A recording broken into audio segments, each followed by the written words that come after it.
Crazy accounting system. Hello, everyone. Good evening. It is 5 o'clock or 5:01, and we are going to call this work session to order. I'm going to hand it over to Dr. Behringer for some introductions about our work session this evening. Thank you, President Benno. I'd like to introduce Mr. Ben Rarick, Associate Superintendent of Finance, to begin our presentation this evening. Good evening, board members. It's good to see you all. This is our traditional August board meeting of budget adoption, and I know a number of you are already acclimated to that in terms of the documents that you have and the purpose of the resolution, but I'd like to start the presentation by just taking account of some of those things. So the first thing is, what are the materials that you have for the meeting, both for the work session and the meeting? Okay. You're going to have the actual resolution, of course, that adopts the budget if indeed you pass it. Included in the packet is a summary of the public notice requirements, which we actually can't do two, if you recall, one required by law. You have the actual F-195 budget document. That's the technical budget document that gets sent to OSPI. You have the budget book, which is a more sort of user-friendly facts and figures publication, and I'd like to acknowledge Lisa Tyler in the audience, who puts tireless hours into that publication, and she does it for people such as yourself and the staff and members of the community that want to access the data that describes our financial structures. And finally, you have the PowerPoint. So the PowerPoint that you have that I'll be going through is if you recall, you know, those second and third work sessions are very data intensive, right? I'm trying to give you all the data about the budget proposal. We're going to try to step back a little bit from that today. We're not going to be like rushing through a bunch of slides, okay, because a lot of the data has not changed since the presentation that you received in June. Instead, we're going to do essentially two big things. The first thing is we're going to provide you some important updates that is essentially represents like emerging events since your publication. One very important one that we're going to talk about today with regards to some exciting news for the Community Eligibility Program, which is the program for free meals in our schools. I intend to spend a little time on that, and I imagine you may have some questions about that. So this is going to be breaking news. Oh. You'll be the first people to hear this at all other than Cabinet. So, Breaking news. Is it good news? it's very, very good news. We're very excited. And it tops off what, by all accounts, was a very exciting and smooth start to the school year, considering all of the reboundary changes and the new school and everything. That, by all accounts, things went quite well. So, positive on multiple counts. If I can direct you to the first slide there, Carolyn, if you would. Okay, so in the A, B, C, D, E structure, we're gonna focus on A, okay, which is to get into some of these updates since we last met. Next slide, please. Okay, the first is the last time we met, you remember you authorized the levies, and just to check in for the fact that after your authorization, we filed with the county. The district and the citizens groups have gone through the various steps of creating pro-con statements, et cetera. And we are essentially all signs a go for November 7th on the ballot for both our EP&O and capital levy. And you'll start to see the public information roll out now kind of commensurate with opening of school. Okay.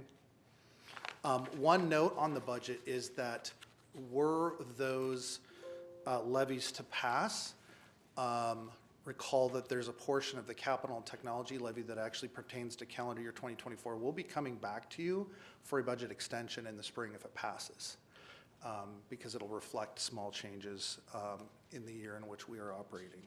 Not alarming, more of a technical note. Okay. Next slide, please. One of the questions we've been getting is the budget impacts to our opening of our new school. Took us about $1.2, $1.3 million in general fund expense, which was about what we were expecting. So that was planned for. And I heard positive reports about the opening of that school today. So that's very exciting. We are also in the throes of our first IVT, fall IVT execution in, I believe, 6 years. I will get into the community eligibility program information here in a second.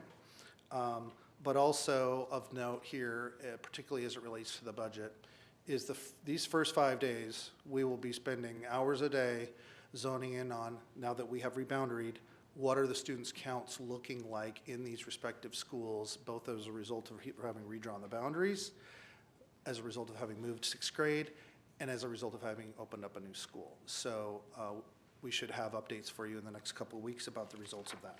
Next slide, please. Okay.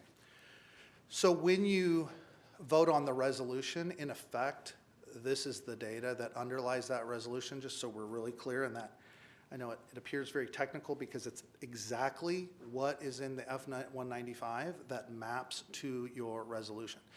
Essentially what you're doing under law is you're authorizing expenditure limits, not just for the general fund, but for all 5 funds listed. Okay, we spend the vast majority of time talking about the general fund and the capital fund, but there are in fact 3 other funds. And so that is the legal act that you are taking, and one that you must take as a board prior to August 31st of every year, or else you can't actually open up a school year and pay people. Next slide, please. Included in this resolution, you'll note, is not only those expenditure limits, but then down further into that resolution is the 4-year outlook. It's a pretty stark 4-year outlook, but it shouldn't surprise you. Remember, if you can just, you don't have to answer this out loud, but remember, when is the last year of our ESSER claims? Okay, we've been talking about that. Do you remember that, right? Okay, so the answer to that question is the year we're just starting, okay? And you'll probably remember how much have we been claiming each year in ESSER. We've been talking about that. You probably remember about $30 million, right? So we will go into this year. We will claim the final amount of our ESSER, which is roughly $30 million.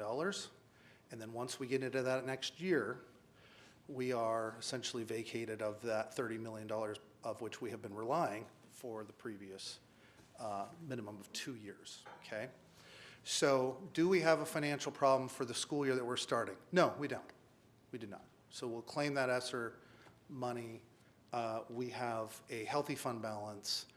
There's nothing from a cash standpoint that worries me whatsoever this year. Do we have a financial challenge? Yes, next year. We do, actually. That's when it starts to manifest because you're trying to plug that structural deficit, right? Now, with a healthy fund balance, you feel like you could ride that out, okay? Then go to the next year, okay? So are you visualizing this with me in steps, okay? So this assumes, and again, I think this is the first thing that comes up when I get calls from either our collective bargaining partners or anybody who like spends time digging into this. This assumes that just spending just keeps going, right? And you're not making any changes to spending, right? So part of this equation is, okay, well, you got this ESSER money, just quit doing the things that you got the ESSER money for, right? And the answer to that question is, okay, easier said than done. A vast majority of that money has been used for backfill. Exactly, staffing and compensation, okay? We have had some new programs, and you probably remember what those were. The Digital Learning Academy. We have some mental health contracts. We funded our success coaches. A couple few other things, okay?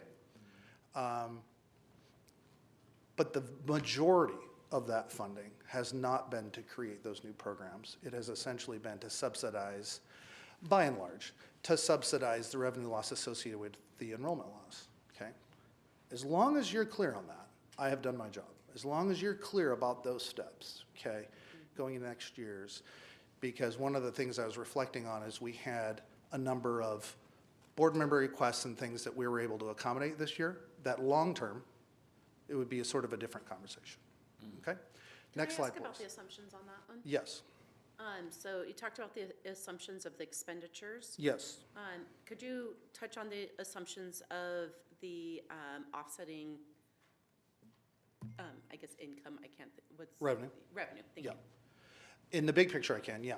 So basically, what this assumes, so we have a history, we can look at our history and see, okay, well, what have we been settling contracts for? What has our staffing been? We have a trajectory of spending, right? This year, we're up about 11%. right? Year before was about 9%, I think, 8, 9%, okay? So we pretty much have like a trajectory of spending, okay? I don't make any assumptions in here about steep cuts in the future, okay? My philosophy about that is there's some districts that do that, and every 4-year outlook that they present out there sort of self-solves the problem that a 4-year outlook is meant to elucidate. You following what I'm saying there? Is that registering? It sort of buries the problem it is intended to define, right? And I understand that, but that would be, and at least how that was categorized there, it seems like to me that you're bearing it through changes in the expenditures, right? And my question is about the assumptions on the revenue. Revenue side. And so, which really is enrollment counts. So is this? That's right. So the assumptions on this, are we assuming a stable, a flat enrollment? Are we Actually, a assuming- modest increase, Okay, that's why I was trying, but not materially, just essentially a modest percent. I think it was about 0.5%. So it's a modest increase of enrollment. And so on the revenue side, the other thing I would say that is sort of a thing that hangs in the balance here is we're up against our levy cap. So we can't necessarily assume that the local levy is just going to keep going up and up because we're capped at a per student amount. And we're sort of at the mercy, if you will, of the legislature to keep increasing that cap, and they may do that or they may not. So, but the big picture that's illustrated here is expenditures that continue when a large chunk of revenue disappears. That is, in essence, I mean, you could start picking apart the individual pieces, but that's the story that's told here. Okay. And for this, the purpose is for us to think about, like, if we did nothing, Correct. the revenue expenses going up as they would. Correct. Like, this is what would happen. Correct. So we know that we're not gonna let this happen. Correct. That we're gonna have to make some decisions and choices Correct. about the future. Okay. Correct. Correct. That's exactly right. Okay, next slide. I'm Okay. sorry, I'm gonna ask one more question. Yes, please do. And in fact, let's go back. This is important. So as much time as we need to spend on this slide, go back, please. We take the whole hour on this if we need to, just Oh, not, yeah, Backspace. if, one more. Oh, there we go. No. No, one more. There you go. okay. Thank you. If we were to keep expenditures exactly the same and want to stay, As in no collective bargaining agreements or no changes to staffing? going or with the forecast. No of what- IPD increases or anything of that nature? I'm sorry, going with the forecast that we have in here, Okay, with the assumptions that are in here, right? okay. That's not so you see expenditures increasing over time. Yes, but if we keep those the same. Yes. In here. Yes, But we change the revenues. yes. Do we know, like, people are like, well, we're going to have increases of students. Mm-hmm.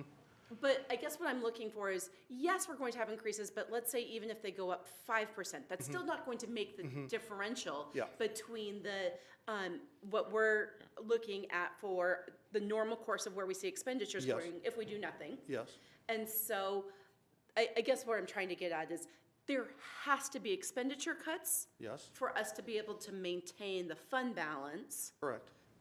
Or is there enough possibility of, how many students would we have to grow by to be able to have revenues match where our expenditures going so we keep our ending fund balances consistent?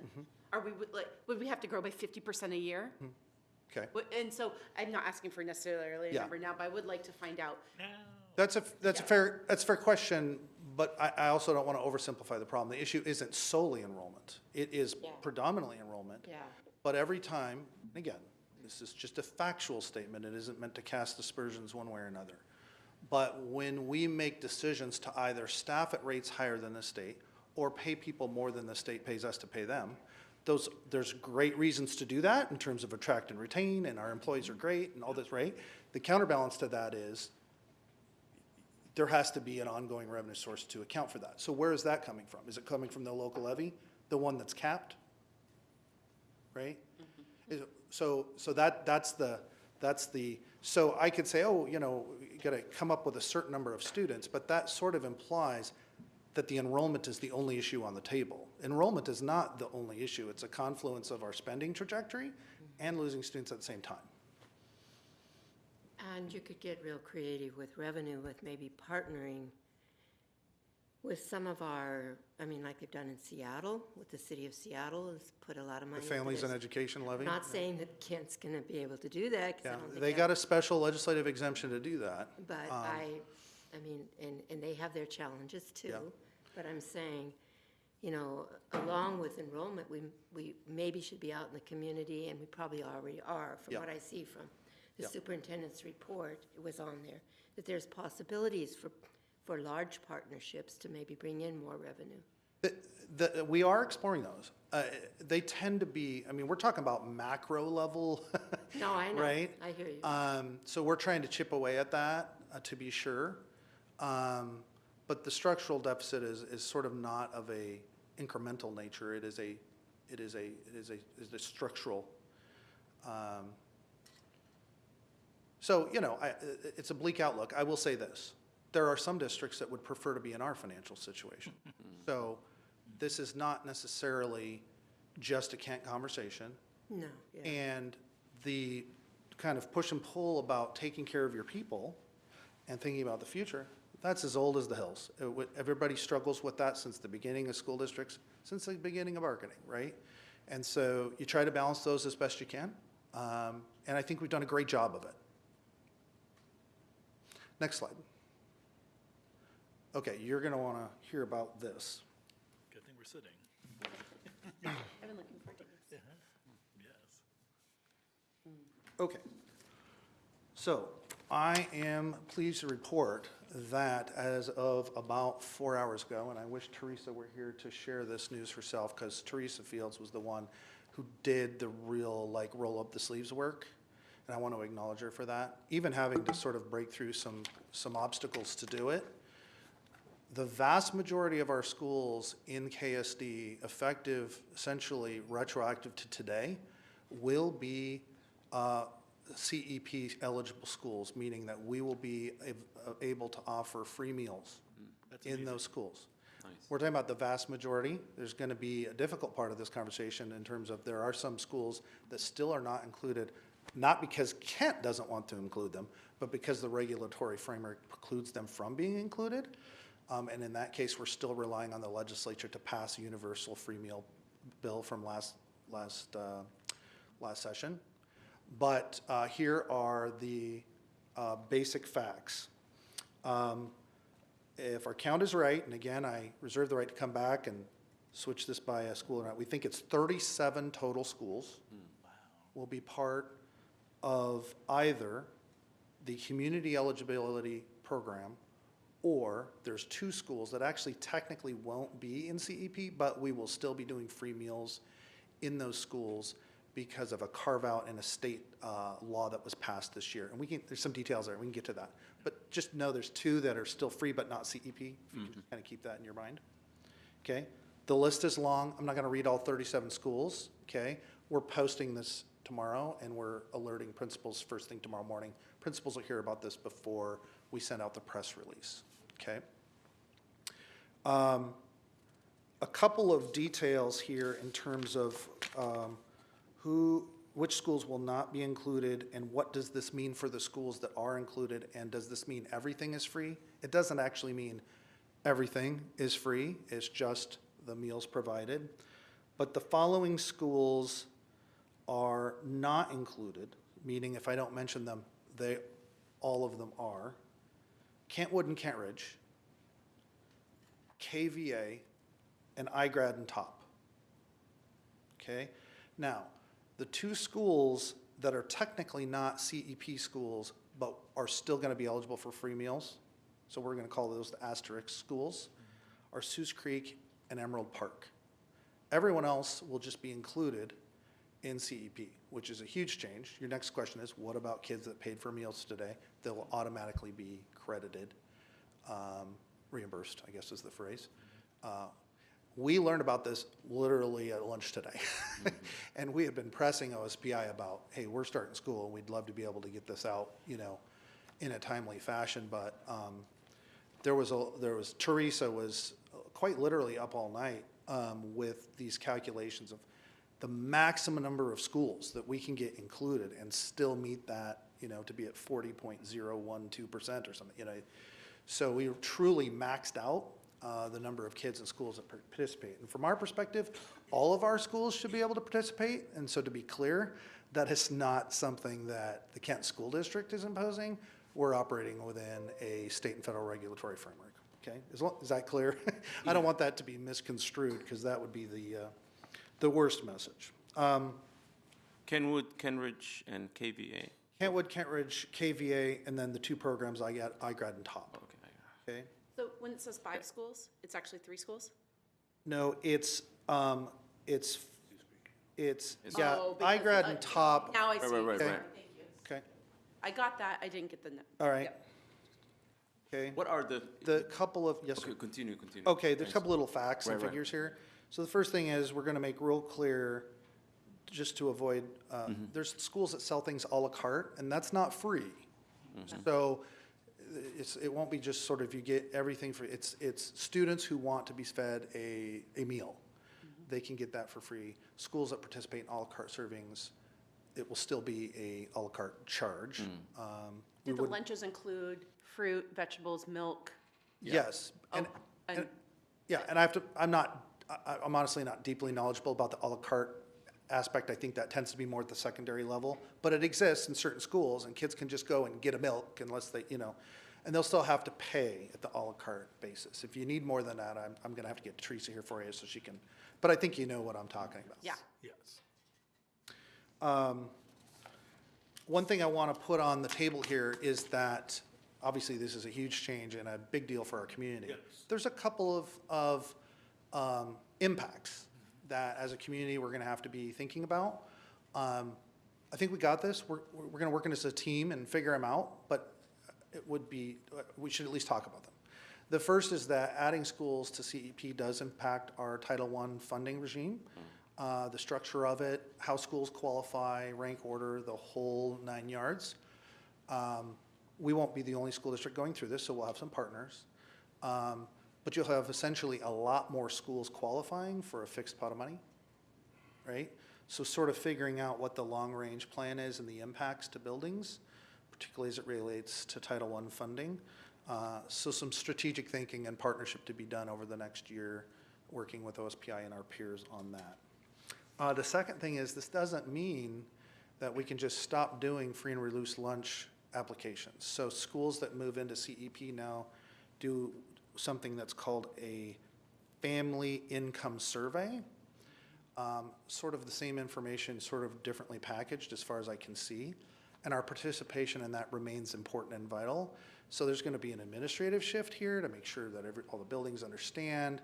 And particularly for the 2 asterisk schools, they actually will continue. It was Sioux Creek and Emerald Park, I think. Yeah. Yep. They'll continue to do the free and reduced lunch applications. So there's going to be, you gave me a look there. That's because they're not in the CEP program, right? So there's some details to get out, and there's going to be a little work to transition schools from Method A to Method B. But overall, just a hugely optimistic.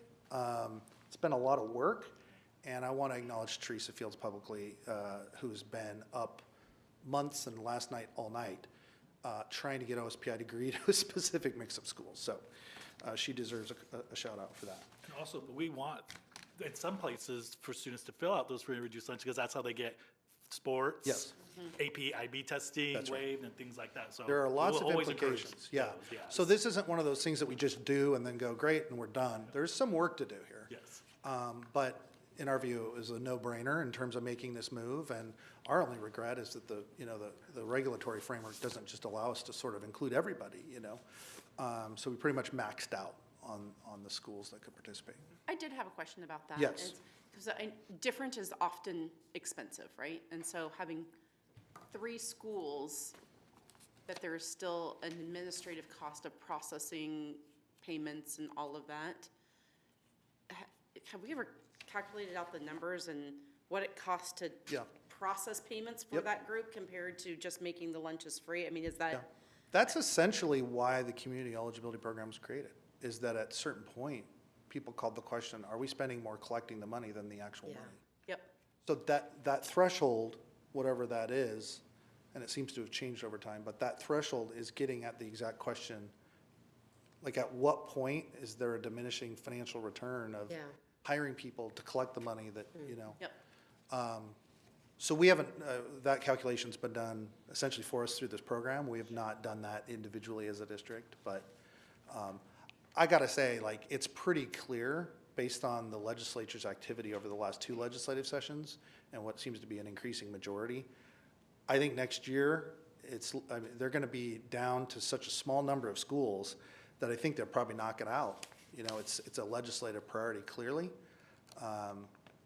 And so, you know, there's other large districts that have made huge expansions in well. So next January, legislature comes to town, and now they're not talking about moving, you know, thousands of schools. Now it's down to hundreds of schools, and it's a different conversation.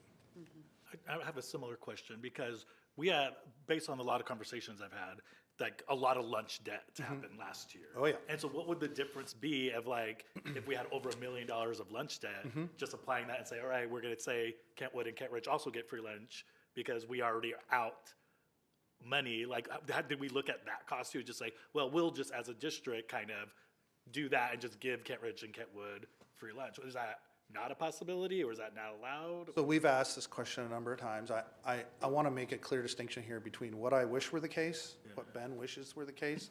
I'm going to give you a sort of a legal answer here, but don't misinterpret it for what KSD would aspire to, okay? I don't want to be like the bureaucrat that's throwing up obstacles, like I wish we could do that. My understanding is we cannot do that. So we have a requirement under law. In fact, that's the whole reason why the legislature ran the universal free meals. Otherwise, there wouldn't be a reason, right? Just let school districts pay for it, right? So we are required, as odd as it may seem, and we get these emails every day, we have essentially 2 responsibilities in law that seem sort of contradictory. On the one hand, if a student comes to school and they need to be fed, we feed them. Period. Doesn't matter if they're free reduced lunch eligible or not, we feed them, right? On the other hand, we're required by law to send that family a notice of due and make a best effort due diligent to collect that. We've checked this multiple times, and it is in fact a requirement. So it's confusing to people. We've got this large debt, increasingly growing debt, right? It's not hard to understand why it's growing. And on the other hand, a sort of a push to make it all free. And so we're trying the best we can we cannot, nobody in my office or in the district would be able to tell a parent, you don't have to pay that debt. That's not something, we can say there's been donations from private benefactors to help defray your debt. We can say, we can do a lot of things, but we can't simply say, oh, that's free, don't worry about it. That would not be fulfilling our requirement under the law. Got it. Thank you. Mr. Eric, too, at the WASDA meetings, actually the people that go from WASDA to DC are saying that probably the biggest move that they are going to make on a federal level, which trickles down to the state level, is in the free and reduced lunch. So that, brings the feds to the picture that they're liable to change their requirements, what they give to the state. So that does look good. Yeah. And I know you guys have been getting all the emails, and it's just a really frustrating space right now for school districts. We would love for this to be free and done with, because it is a confusing space. I also don't like hearing from parents that have hundreds of dollars of lunch debt because their kids need to be fed. Yep. And I hear that. Yep. It's frustrating. And the schools feed them. That's the other thing, is they don't. they feed 'em. They feed them. Yep. So. And we get a bill. So I knew that you would want to hear that and spend some time on that, and so we dedicated some time to that intentionally. There are about 5 or 6 slides that I would like to refresh in your memory, and then the remainder of the time is for you to answer any questions that you have. First slide's 12 and 13, which is a recap of the enrollment deceptions. 12 is sort of the historical recap, which I'm not going to take you through again, but 13 reminds you that, and I think one of the questions we received from somebody was about this. So it's the difference between what we're assuming for enrollment relative to how last year ended versus what we're assuming for enrollment based on last year's budget. And it's a big difference. So we're thinking, the original projections, we're gonna grow a little less than 100 of what we ended last year. So pretty small growth when you're talking about 24,000, right? The 410 number that was in somebody's email or was on social media or wherever, that is budget to budget and is not tied in any way to an actual enrollment. So I thought somebody would appreciate that clarification because that came up in 2 or more emails. Slides 22 and 23, Carolyn, if you would. Okay. We got some questions about staffing. This is the 5-year look that shows in the blue, the certificated instructional staff. Somebody was asking about the relative staffing of instructional to non-instructional, et cetera. So this is a good graph to show that basically since 2018, we have increased certificated instructional staffing. This is actual staffing. This is not vacancies. This is actual people on payroll. That's 275 data. Every year for the last 5 years. And you can see that for a number of years, classified staffing was essentially flat, but then jumped up this past year as we started to fill some vacancies. Okay. The next slide that I wanted to refresh you on is slide 40, starting 44.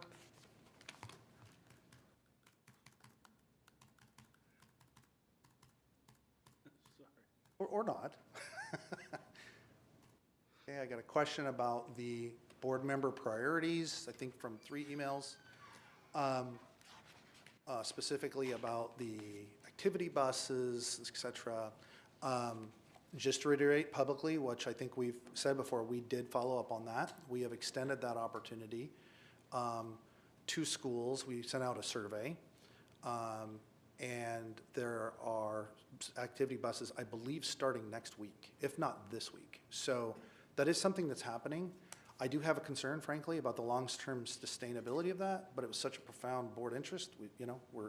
You are in charge after all, so we are implementing that program this year, and detailed questions would have to be directed to the transportation team. Probably a couple months into the year when we've had some data and some experience with it. That would be good. I do have a question about how that's going to come back, though, in the survey. We know that particularly at the beginning of the year, you might be feeling really good with your classes. As you get closer to the end of the semester, you might be feeling a little bit more insecure and that you want to get that extra help, or sports programs change. So maybe you don't do, I don't know, where are we doing volleyball right now for girls volleyball, but you're going to do something later in the year. Yes. And so, no, you don't take the activity bus now, but those students might come later in the year. And if we just say, oh, wait, we're 1 month in, without looking at the long-term, can you tell me what that looks like, knowing To that be there's honest, gonna be- I personally really can't. We've got people that are kind of implementing the details of this. I'll just say that historically, the tension here has been fiscally, we just can't run empty buses, right? So there's the balance of if there is a need and we can achieve it and we're going to fill buses, then let's jump on that. But if we create a structure where we're running buses, we got 2 people in a giant school bus, we're thinking of other options, right? And to your point, the needs kind of change, right? They fluctuate. You ask the question in October, you get a different answer than you ask in April, and et cetera. So, and there's no silver bullet solves for some of these things, but I guess the conclusion comment there would be, we took a very, very hard look given what the board has expressed, and we have implemented something. So we should have something to report on here pretty soon, and the detailed machinations of operations, I think, would defer to probably Justin and his team, or it'd be Justin, right, when the time is right. I mean, it doesn't have to be a large school bus. It can be small school bus. Right, if you know. Depending, yeah. Right, you depending don't know on- until you know, right? Right. So you get a routine, you're like, okay, we're getting 5, 8 kids, you know what Right, that is, you make the adjustment. It's to be worked through a little bit. And it's not completely free to the schools. They have some skin in the game as well. So this has to sort out a little bit. Sure. And probably the transportation person, but the staff to man these buses and stuff, we have the staff to do that, backed up. Because I know we've had trouble with bus drivers, so, and maybe that's not unfair question, but. Yeah, that's a good question, Director Amata. So this is kind of piggybacking on Vice President Margell's comment as well. As time goes on and the need identifies itself, because I think throughout the year, schools can be polling their students on whether or not there's a need for an activity bus. And throughout the year, then Justin and his transportation team will be also assessing the availability or the interest in the drivers if they're interested in driving an additional after-school route for an activity bus. And that's what they do now is when there's a school that says, especially now with this opportunity that we've presented to our secondary schools, Justin goes to his team and says, is there anyone interested in picking up Kent Ridge activity bus route? They've identified that there's a need. We've got 37 kids. And then they go through, and usually it's through seniority, and they say, yep, I want to do that. And I think throughout the year, we're never taking an activity bus off the table, you know, completely. So there might not be an activity bus at a particular school at a particular time because there's not enough students to warrant a full bus. Could be a van, could be a smaller bus. But we'll always go back to our drivers to see the level of interest to be able to do that, because that is a challenge sometimes. Not everyone wants to extend their day that starts at 6 a.m. to 6:30 or 7 o'clock at night. So that is a challenge, but it's something that because we're starting smaller, we're not having activity buses at every single school, and we're not having 2 at every secondary school, that we're going to work through that. And that's something that we've really pushed with the transportation team and kind of getting that interest in that. And they know it's good for kids, and they want to support kids as well, so appreciate that. And, okay, Well, and I was in Canyon Ridge in one of the classrooms today, and the teacher was talking, and he said, one little young middle schooler said, well, I'd like to do that, because they were talking about sports that were going to be available at the middle school level. And he said, but I don't have any transportation to get home. And so, you know, maybe somehow getting that message, I don't know, when we get a clear thing out that there will be, if you're interested, some transportation from our teachers in the building to the kids too, so they don't miss out, you know, just, that's another thing, just. I mean, since we're on the transportation conversation, some of the programs that we offer some schools and we don't offer some schools, and kids are being bused also. That needs to be also looked at, because some families choose not to participate in the Odyssey because they don't want to drive their child to another school. So having that available makes it more parents to allow their child, even though they tested well, because of both parents work. They look at the time that they have to take the kid and bring back. They say, we can't.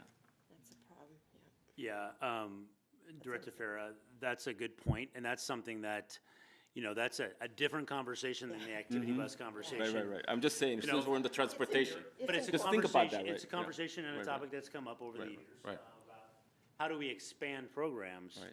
Well, then we've got to be able to have the ability to be able to expand transportation, which means we need more drivers, which the team is constantly working on hiring qualified drivers and then retaining them as well. And so we're getting there. Right, I And we're mean- putting ourselves in a better position so we can entertain the opportunity to expand programs like that. And think outside the box. It doesn't have to be our drivers. We can think about contracting out too. So it's not only one way to do it. We can just think outside the box and figure out other ways too. Good point. So final thoughts, slide 53, if you would. So a couple things I wanted to end on, you know, in the interest of not giving you the same material multiple times. The November 7th levy is a critical, not so much to this budget, although it does impact this budget on the capital side, but then that second, third year. You're talking about between $70 and $80 million a year over the course of that, that hangs in the balance. And so we are wearing our school district hats now, and I'm giving you an informational presentation. And so I'm telling you factually, not in a advocacy way, but in a factual way, that, first of all, awareness of this, and as we start to make the community aware of the critical nature of the levy, starting this week and next week, there's a role for everybody in that.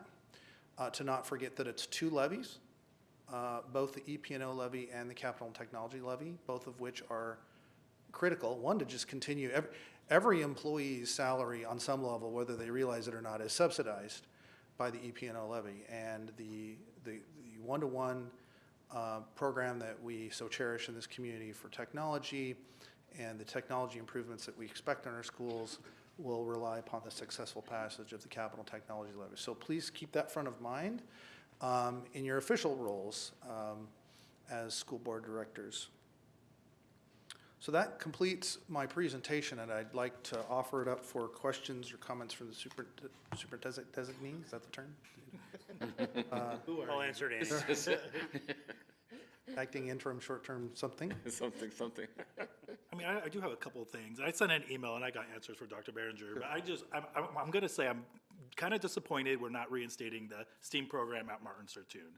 And I know that there's a lot of advocacy for that, and we had an opportunity to kind of pilot that there and push it to other elementary schools. And I feel like that was something we heard from everyone on the board, but that wasn't implemented. So I feel a little disappointed about that. And I understand that there's other opportunities. Oh, that's not up there, it's on my screen. That of STEAM that we're looking into. I just don't feel like they're the same. And so I'm a little disappointed in that.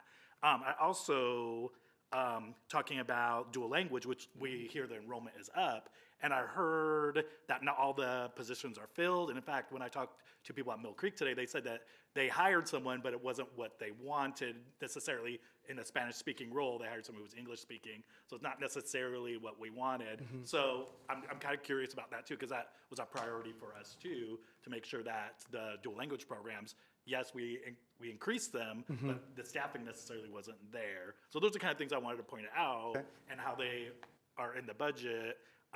But I know that the STEAM is not going to happen. But I'm very disappointed. I just want to put that out there because I felt like that all 5 of us really said that we wanted to see that stay there, and it didn't. So I'll put my disappointment out there for that. Okay. I might have to call a lifeline here in terms of some of the details of that conversation and the implementation of that grant, but I can't remember which associate superintendent that would be. Oh. Dr. Kim, would you be able to make some comments on the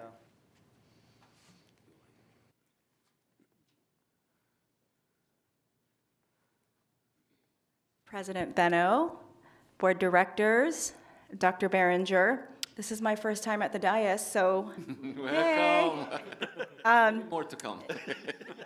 I can't wait. Yes. So what I want to just say about Martin Sertoon is that we do know that Dr. Batts does plan to use the Project Lead the Way grant funds that are remaining to have 3rd grade teachers who have all committed to teach STEAM.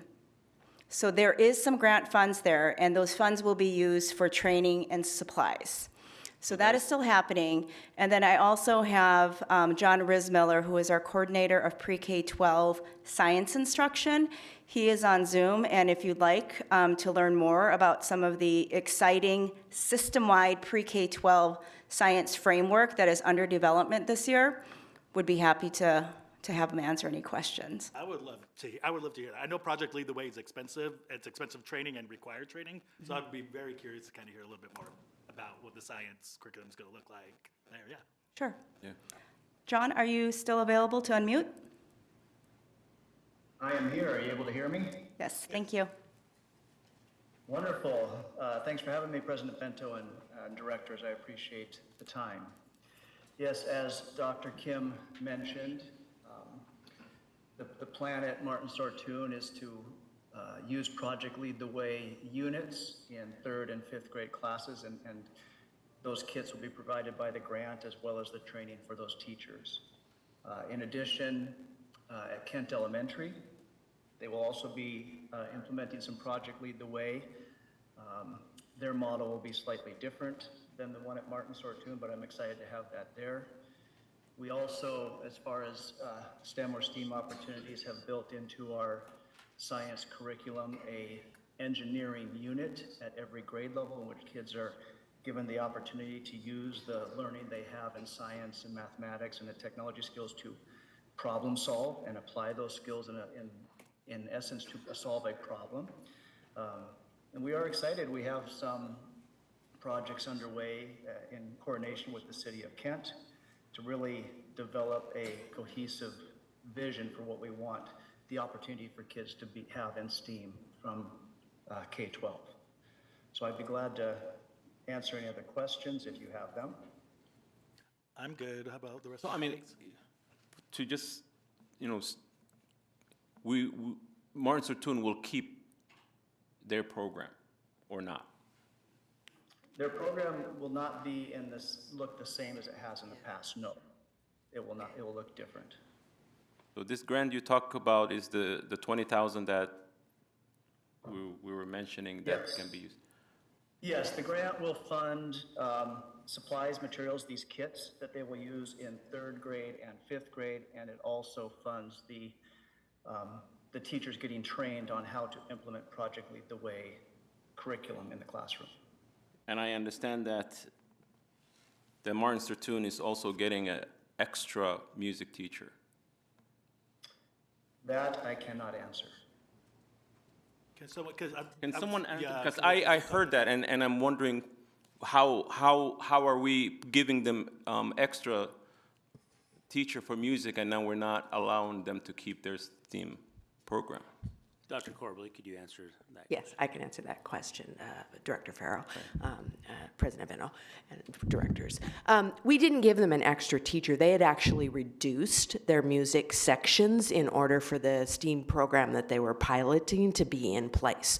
So kids only had one section of music rather than the 2 that everyone else in the system has each week. And so we are back to them being 2 sections of music rather than the 1 section of STEAM and 1 section of music. So it's not an extra teacher.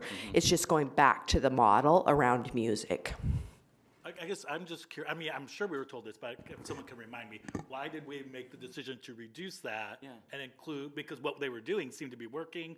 I wasn't here for the meeting, but I saw the testimony of all the students. So I'm just curious why. And the principal, nobody really wanted to make any changes. So what inspired the change? We're trying to figure out.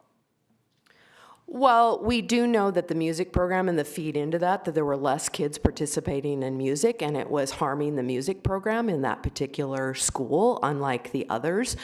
We also didn't have any real data to show how the STEAM program was actually impacting, other than kids' testimony, which we heard after the decision had actually been made.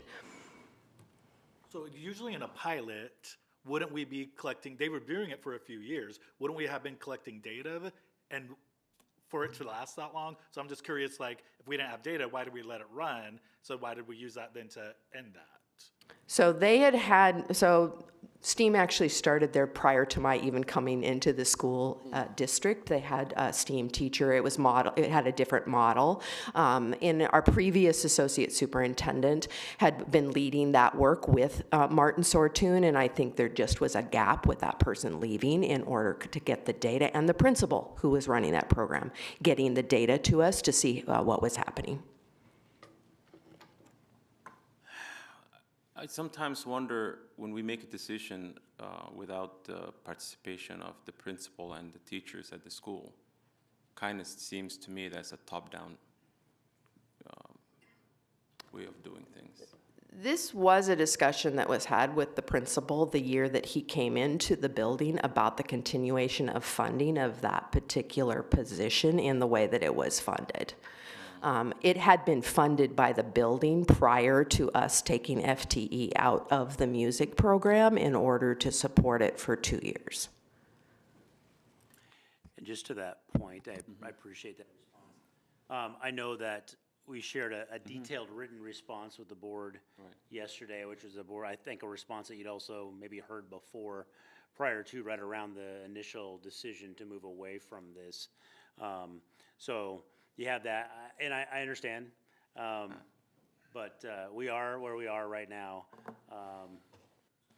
So I mean, yeah. I mean, it's frustrating to us, right? Because I feel like the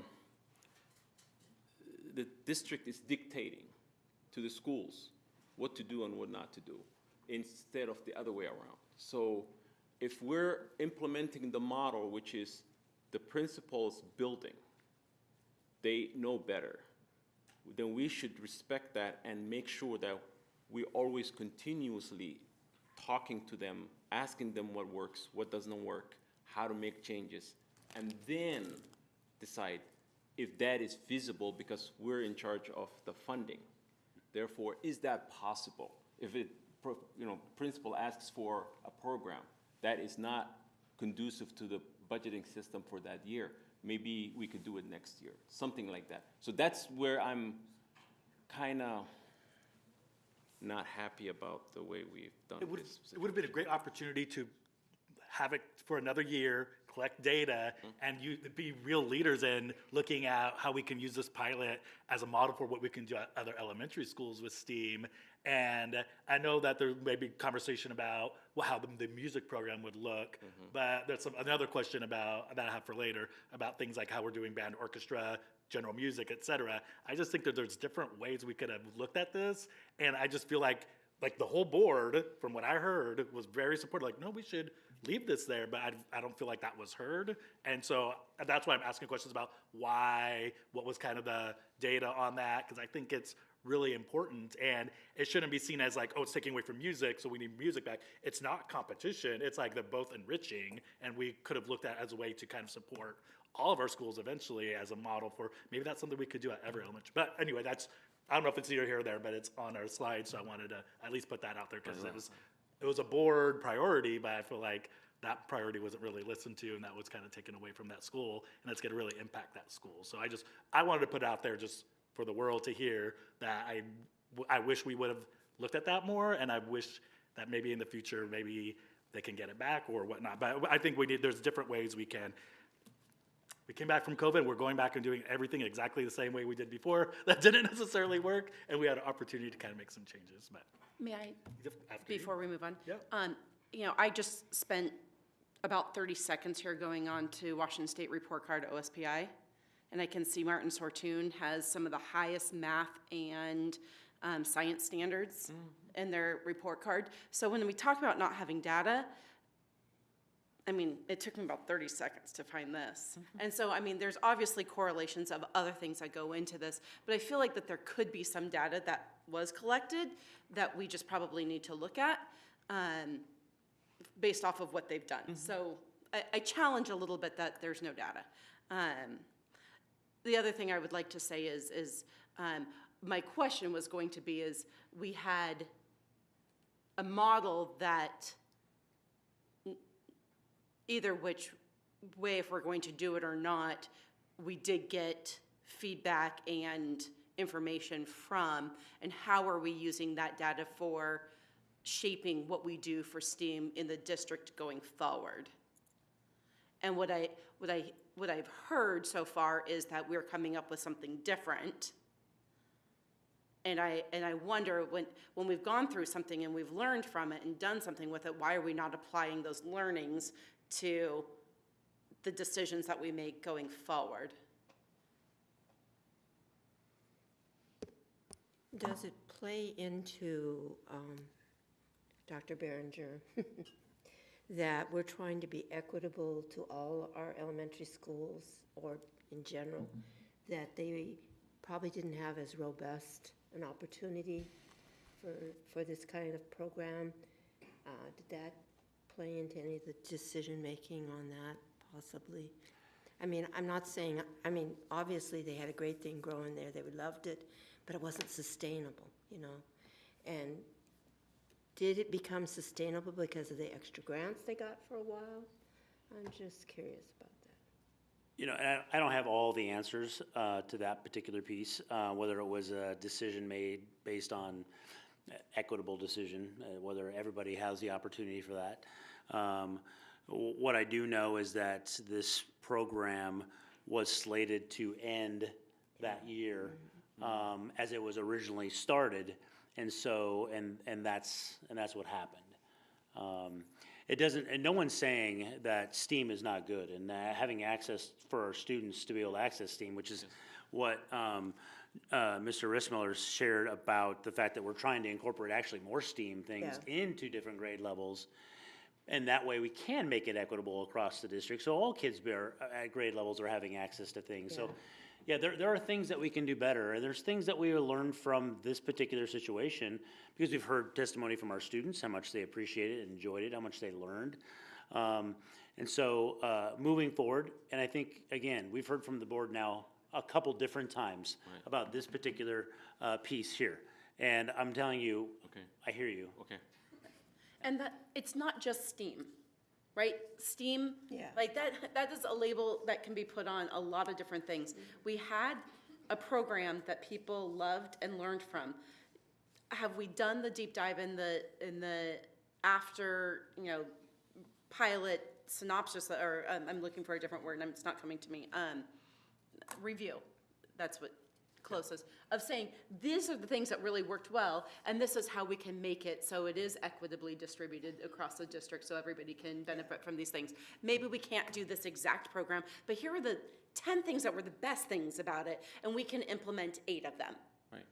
And that's what I'm looking for, is let's take the time and the learning of what we were able to invest in to be able to not just have STEAM, but have a program that we know works in a way that is so all can have. Absolutely.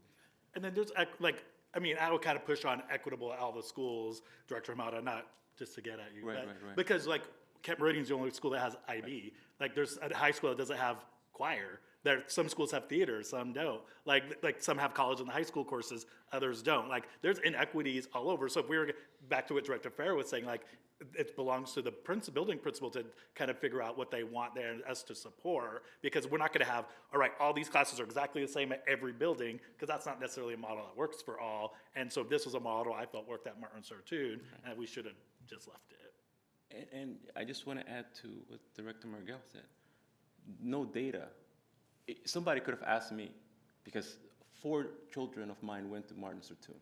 And I can tell you, the reason why we did not sell our houses because of Martin Sartoon. Because of the level of education. My kids were the best in their math and science when they went to Kent Meridian Middle School. They were the best. And the reason being is because of that program. Well, So it I'm shows just- in their data. I mean, the OSBI I'm just report saying, card. It's- this is a life, I'm telling you this because I had experienced this. So to have no data is kind of says that we just wanted to do it, and according to the calendar year, this is supposed to end, therefore we implement it without looking deeper into the issue. Understood. We've got about 90 seconds. Okay. To my other colleagues, are there any other questions about the budget or any of the presentation before we adjourn for our executive session? Seeing none? Nope. Thank you, Mr. Eric, we appreciate it. So at this time, it is 5:59, and our work session is adjourned for an executive session that's going to last approximately 30 minutes. The purpose of this executive session is to discuss with legal counsel, employee work performance, potential litigation, and the legal or financial risks of a course of action, and it is 5:59.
Hello, good evening.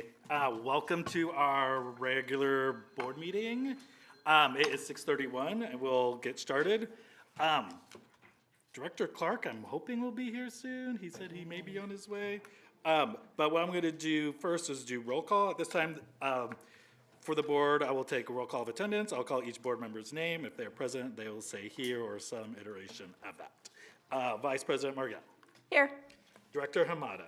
Present. Director Farah. Present.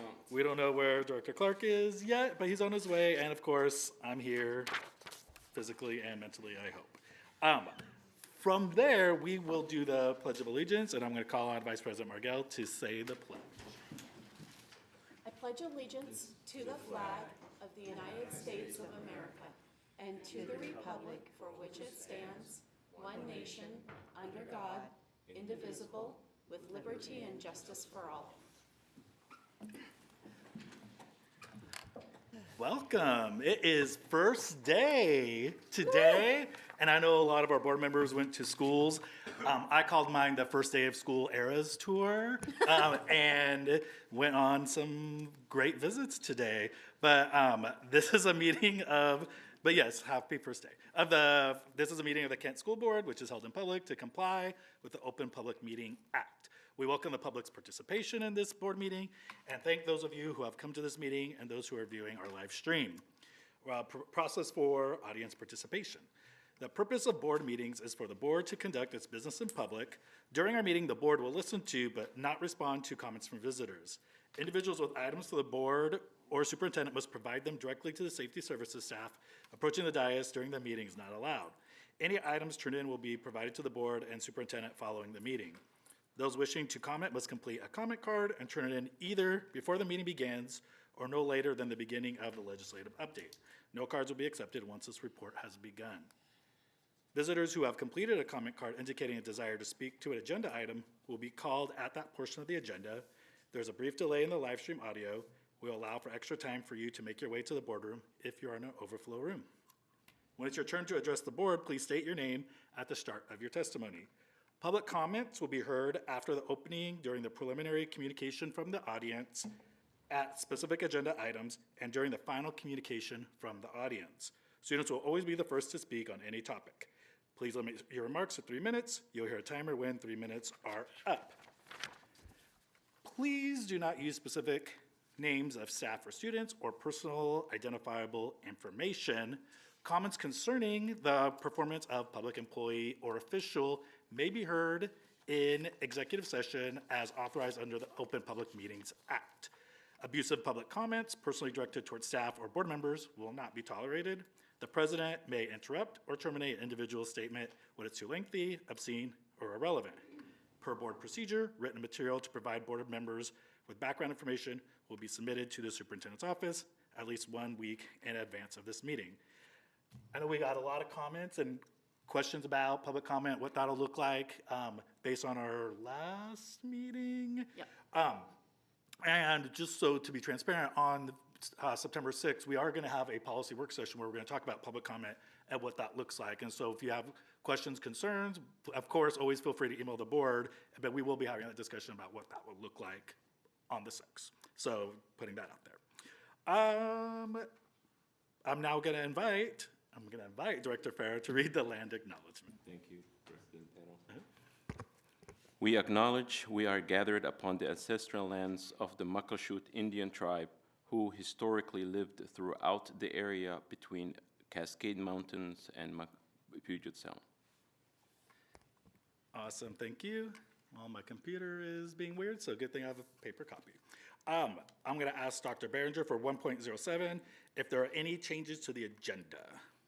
President Beno, there are no changes to the agenda. Awesome, thank you. Seeing that, I will ask a board member to make a motion to accept the agenda as it is. I make a move to accept the agenda as is. Second. It's been moved and seconded. Any discussion? Seeing none, all those in favor of adopting the agenda, raise your right hand and say aye. Aye. All opposed, say no. And no abstentions. Here we go. We're going to move on to 2.0. which is our communication from the audience. I know we have one online comment that I'm gonna read, and do we have, that's it? No cards? Oh, okay. So, Very, I'm sorry, did I that's skip general something? comment that is being made? yes. And since we're not having a legislative, people still have time to turn it in until a legislative? Correct. Okay, thank you. Correct. Yep, and then we'll do it at the end of the meeting. Perfect. Yep. Thank of you. course, there's still opportunity. Stay tuned. Right, there still is. All right, cool. So I'm gonna go ahead, so we have no in-person, no student comments. We have, right now, no in-person general comments, so I'm gonna read the one online general comment that we have. And this is from Allison Briley. Good evening. The school year has begun. I want to first acknowledge the many fantastic teachers, paraeducators, and other school staff who work hard to support our students. My children are extremely excited for the year, and the staff who work with them are amazing. I am again asking the board to take a hard look at the resources at our schools, staff, and students are lacking to have a successful year. The KSD has a huge amount of job openings, especially in comparison to neighboring districts. I'm extremely concerned about the amount of special education jobs currently open. The board and district have heard from many people many times over in many ways that the course our IE department finds itself on is untenable. We have a serious staff retention issue. Both the district and the board have heard how important transparency and trust are. The understaffed position we find ourselves in can be directly traced back to those things not being addressed. In addition to being extremely frustrating to see no real progress being made in these areas and our staff continually being worn down, it is gravely concerning as parents of students who need extra supports. I do not understand how FAPE is not being violated with the staffing levels we have. There does not seem to be a plan to address the immediacy of staffing needs. As parents, we need to know we are sending our children to classrooms that have the resources teachers need and our children need. It is a legal requirement to provide a free, appropriate public education to every single student who walks into a Kent school. I've requested a work session to take place to have questions asked and answered and to be able to provide a specific and detailed plan for how our students are being fully and legally supported. I'm asking for that publicly. I know the job teachers, paras, and other school staff do is incredibly hard, and I respect the level of care and dedication my children get from their schools. It is time that I see the same level of dedication and respect given to my children's teachers as well as my children as learners. And that's the only comment we have right now. Correct. Right now. Okay. So we're going to move on then to 3.0, which is the superintendent's report. Thank you. And I'm going to turn it over to Dr. Behringer to go from there. Great, thanks, President Benno. Well, welcome, first day of school, awesome, absolutely amazing. I know that there was a lot of board members as well as central office staff that were able to make it out to buildings today to see the amazing students return to our schools. I know it's a little bit earlier than normal, but the first day for our kids, staff, and families is the first day of excitement, energy, anxiety. And I know when I was out at the 10 buildings that I was able to be at today, I saw all of those emotions from staff, students, and families as they were dropping off their students. But all that was great. I was fortunate enough to start off the morning at about 7:15 at Kent Meridian, welcoming their ninth graders to their own little special ninth grade opportunity for 3 hours before the 10th through 12th graders came later. Then I was able to be at Canyon Ridge for the opening of Canyon Ridge as well, which is amazing. A lot of support staff over there for Brian and his staff and the families coming in through long lines of traffic, which we are addressing already. But that's just the reality of the first day back at school. And so great opportunity at Canyon Ridge, and then really fortunate to be able to kind of pop around the district to Mill Creek, Neely O'Brien, River Ridge, went to Kent Lab Academy and hung out with Stephanie for a bit, and her staff went to Meeker and Kent Ridge and ended with Meridian Elementary. And just super refreshing to be back in schools with kids, to see their smiles on their face, hugging their friends that they haven't seen for a while. Just a great vibe all the way around. Our staff all the way around, whether it's central office staff, working up here or being out in buildings, but especially our teachers, our paras, K-op staff, all of our labor partners in those schools just showed up today in a real good vibe for our kids, and I really appreciate that. It's been since June 27th since we've had our last regular board meeting, so there's not been a superintendent's report for 2 months. So a little bit of stuff to share, specifically in the last couple weeks. We won't drone on about the entire summer, but KSD, we started off our leadership retreat on August 9th at Kent Lake, focusing really hard on our strategic plan, which we're super excited about being our North Star for this year. Happy to announce that we, KSD and our Principals Association, KPA, bargained throughout the summer and came to an agreement. Our principals ratified the contract at 100%. And late-breaking news, as of the wee hours of this morning, we have a tentative agreement with our paraeducators, our CAP, and so we're super excited about that to start the school year. So great job on both sides, really coming together and working hard to do what's best for our employees. Myself, Brett Scribner, Brian Smith, met with the City of Kent and Kent Parks and Rec, to talk about the ongoing projects that we are partnering with the City of Kent and Parks and Rec and our school and school district. So we are meeting every single month now to continue to talk about the progress of those projects. Was able to walk the new athletics and activities office down at the old KM pool. If you have an opportunity, check that out. We've walked it a couple different times. Now it's done. It actually has carpet and paint and furniture, and it's a great hub for athletics and activities, not only for incoming teams and things like that, but for our kids. Our leadership students will also be meeting down there on a regular basis as well, so that's great. We're meeting fairly regularly in the last couple weeks around the public comment and what that will look like. So we've got a couple different teams that are working on some possible different scenarios as we move forward on addressing public comment and looking at one or more platforms for that. As Mr. Rarick stated in the work session this evening, we're meeting very regularly about our upcoming levies. Our informational campaign and materials are getting ready to go out to our employees and our community in the next couple weeks.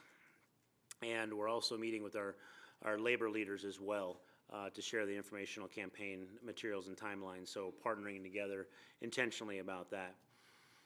I was able to join Justin Dennison and the transportation team last Wednesday at their annual opening training. Great opportunity to see all of our bus drivers and support staff there in the KM pack gearing up for their long day of training, and they started off the day super strong today, and super appreciative of our drivers being that first adult that our kids see in the mornings and the last person that they see when they get off the bus in the afternoons. They play a critical role in that mental health of our students as well. Spent about 90 minutes with Associate Superintendent Rarick and the finance team with their retreat, which was a great opportunity to learn a little bit more about his team members. So that was fun. Randy Heath, Associate Superintendent of Learning Supports, and I spent time down at Kent Station with Phil the Bus for our Communities and Schools event. There were students down there as well as community members, staff. A really great, well-attended event, and a lot of great donations that we're looking forward to sharing those with our students and our schools over the next couple of weeks. Last Friday, drove around to 31 of our 44 schools, looking at the facilities and grounds, having conversations with principals, and trying to make sure that they had everything they needed going into the weekend before school started. So our grounds and maintenance staff, facilities were able to kind of go in and address some of those last little minute pieces. So when families and kids showed up today, it was a great first impression coming off the summer, and they did a fantastic job of making sure that our schools were ready for them. So we spent some time with the safety officers on Monday morning at their training, and we will be spending time in the coming next 7 days or so doing afternoon enrollment meetings as we begin to assess on a daily basis our enrollment and how that is, with our staffing and how that relates to our staffing. So looking forward to that. You guys have a little board retreat opportunity with Sandy Hayes next Wednesday. So that'll be a great opportunity. Huge shout out to all of our labor partners for showing up at their pre-service days, the training and professional development days, and those first days of school as far as prep before school. You can tell that everyone went that extra mile. It's been really, really evident today in the schools that I went around, and I know our associate superintendent saw the same thing and heard the same thing from staff in all the schools. So that was a great piece. Big, again, shout out to maintenance and grounds and facilities for getting everything ready to go. Some of that meant weekends, evenings, around the clock kind of support to get some of those projects wrapped up so our kids can come to school today. And then in conclusion, if I have learned anything from this short summer, it's that we can't do any of this important work by ourselves. And again, today, our staff really showed up at school, regardless of your position and your title, really showed up for our kids and for our families to engage them and welcome them into our schools.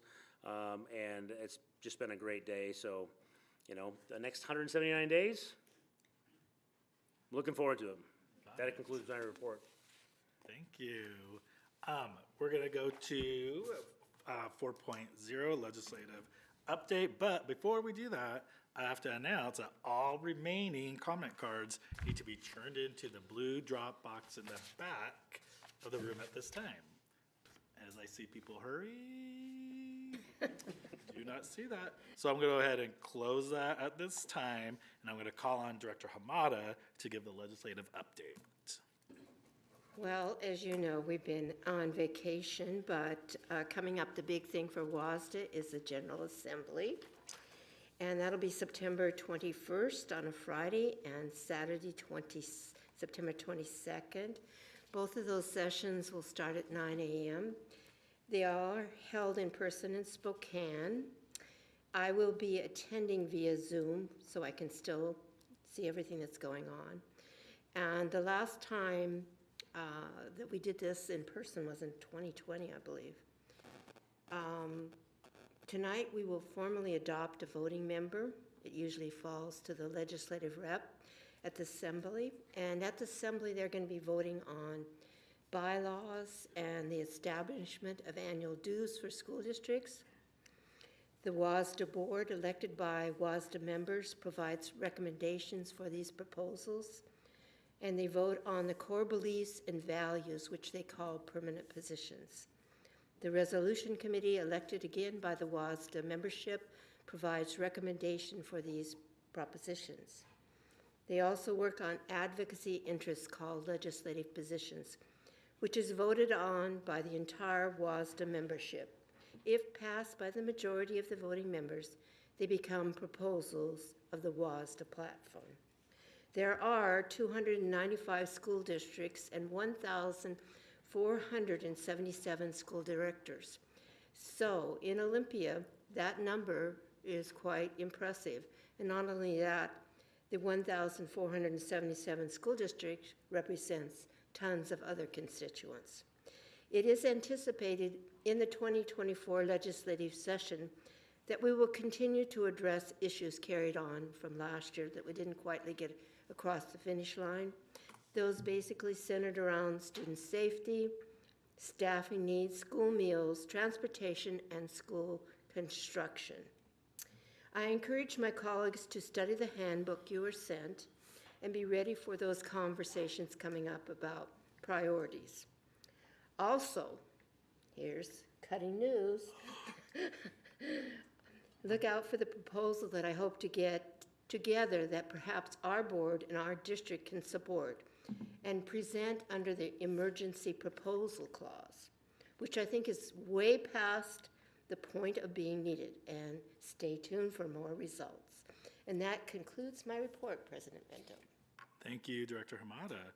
We're now going to move to 5.0. We're going to do a budget presentation, and then we'll do a public hearing based on that. So we're going to start with 5.0 with our presentation of the 23-24 budget, and I'm going to call on Dr. Behringer. All right, thank you, President Benno. I'd like to call on Mr. Ben Rarick, Associate Superintendent of Finance for the presentation. Good evening, Board. In view of the robust presentation you received during the work session, of course, I will not be repeating the hour-long presentation, but for the interests of the public at large, you were presented in excess of 1 hour presentation, the PowerPoint for which has been made available to the public, as well as a sort of a more public-friendly budget book, which breaks down some of the facts and figures of the presentation. So in compliance with state law, it's necessary for the board to conduct a public hearing on the 22-23 budget, 23-24 budget, and to formally adopt maximal expenditure limits for all funds no later than August 31st, 2023. So the authorizing resolution and the associated budget materials are in tonight's agenda, including the actual thick state document, the so-called F-195 document, which is officially the document of record. So this meeting is a culmination of a budget development process that started in early spring and has included 4 separate budget workshops addressing the purpose of each fund, as well as projections for revenue, expense, and enrollment.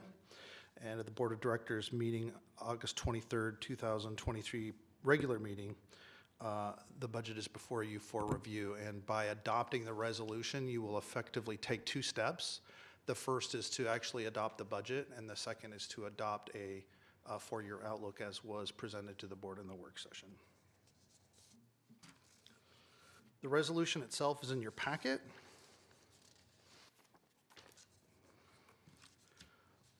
Two pieces to note. The first is essentially the first main legal act that you are taking is the adoption of the expenditure limits, which are noted and annotated as A, B, C, D, and E on the bottom of the first page of Resolution 1651. And secondly, you are adopting 4-year budget outlooks, not just for the general fund, but for other funds as well, and that includes the general fund, the capital projects fund, the debt service fund, the associated student body fund, and the transportation vehicle fund. What happens now is that we break for a public hearing, and then at the conclusion of that public hearing, I will come back up and make myself available for questions, but I will not be representing unless, of course, there are questions of the board. That completes my presentation. Thank you so much. I'm going to move to 6.0, the public hearing for the 23-24 district budget. And this is our second public hearing because we had one in June, if I recall. So I'm going to ask for a motion to open the public hearing. I move that we open the public hearing on the budget for the 2023-2024 school district. Second. It's been moved in second to open the public hearing. All those in favor, are there any discussion or questions before we do that? Seeing none, all those in favor of opening the public hearing, raise your right hand and say aye. Aye. All opposed say no, and no abstentions. So then we officially open public comment. And then if you're interested in commenting on our budget, I will invite people to come stand in a line behind the podium here, and we will listen to your public comment.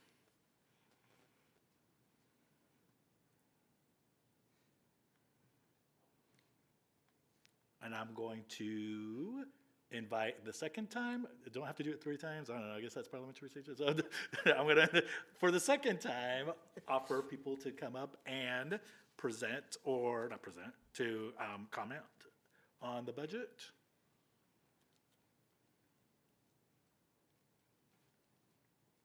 I don't see anyone rushing, but I will call one last time, the third and final time. Those who are interested in public comment on the 23-24 budget, please come up to the podium.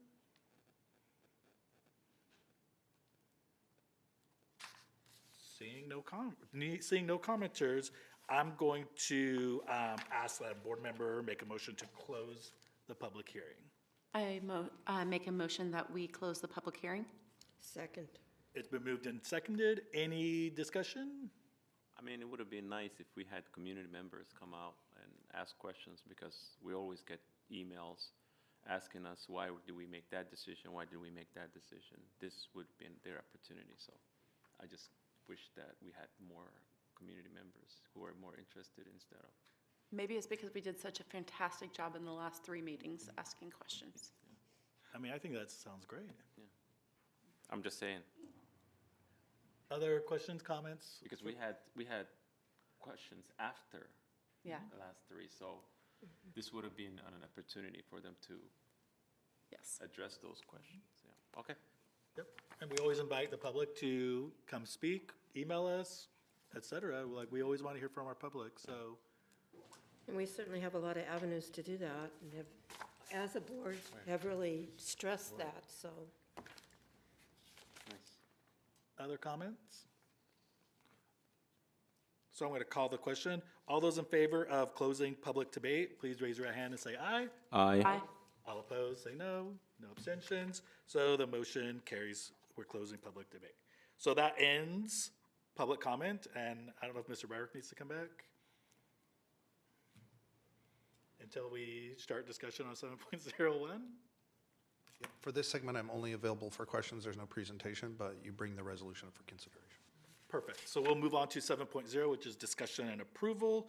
And we're going to start with 7.01, resolution number 1651, which is a district budget adoption. And I would like to ask a board member to make a motion. I make a motion to approve Resolution 1651, 2023-2024 district budget adoption. Second. It's been moved and seconded. I'm going to ask our board if we have discussion or questions. Discussion, yeah. I guess my comment is this, that it's not enough money. I think we all wish that there was more money, that we could be able to do everything we wanted to do. And does this have everything that I want in it? And I don't think one of us could say that up here, that has everything that we want. I don't think there's anybody in this room in this district that it's everything that we want. I think that this is, same thing, you think about your own personal budget at home. Don't we all wish that there was just a little bit more to do that one more thing, or that, you put off doing the fence because you have to do the water heater, or whatever those things are. And I appreciate the work that has gone into this. Is everything that we asked for as priorities in the budget? It's not. But do I respect the work and the and being heard about the things that we did have priority and that many of them got in there? Absolutely. And with unlimited time, unlimited resources, I think that we would have all had many, many more things, and our kids, we would love to give it to all of them. With limited time, limited resources, I think that we've done a good job. Other questions or comments? Well, I'd just like to thank Mr. Rarick for putting together all this work and his whole entire staff. It's a lot to deal with, and not only that, they put up with about, I think the last few days I sent in about 12 questions because I was trying to understand all these charts and everything, and beautifully put together.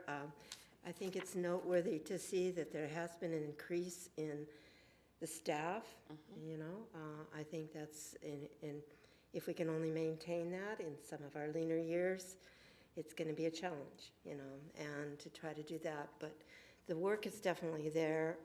I do hear that we put a lot of things that the board talked about. We're definitely in that, and that's what we're here for. And we're supposed to be the voice of the community. And again, echoing, is it everything that I want for these kids? No.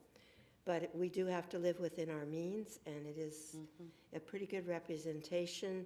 There's a few things that we had discussion on several times that we kind of would have liked to have done differently, but we have to compromise too, and we have to understand that we are where we are. And again, I want to thank all of our staff that worked on this. Thank you. And so, yeah, same. I feel like, again, we can't have everything we want on this, but I think the budget's pretty solid for the next year. And I would ask people who are watching or who are listening, download, like our agenda has these documents, look at them, like they're there for transparency, the budget book, everything.